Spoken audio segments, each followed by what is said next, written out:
Hi, this is Reverend L back here with you again. You know, with springtime, well, let me back up. It's the change of the seasons, and one of my favorite times of the year. We are moving into that, and it's springtime. And so I found a writing that I would like very much to share with you. And it's all about actually within ourselves to move forward in a very strong, productive manner. And it's about shaking off the kinks, shaking out the kinks from within ourselves, letting go of some of those sedentary behaviors and actions, attitudes, thoughts that we have perhaps kind of sat with during the winter months when we become more dormant. So this prayer is called the Knots Prayer, and it's K-N-O-T-S, the knots that we're tied up with.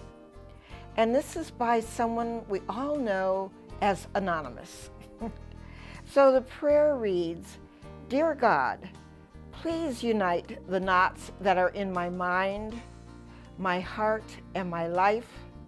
Remove the have-nots, the can-nots, and the do-nots that I have in my mind."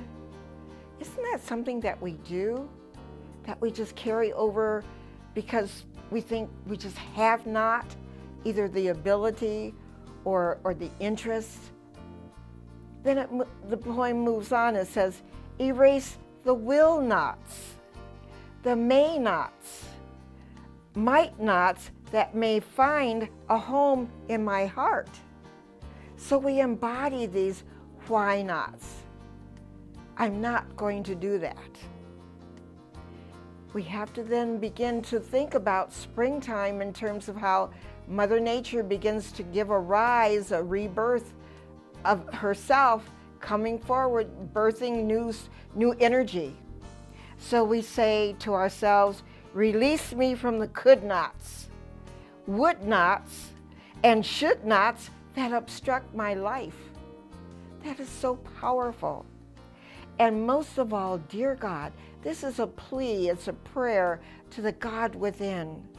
I ask that you remove from my mind, my heart, and my life, all of them knots, all of them knots that I have allowed to hold me back, especially the thought that I am not good enough.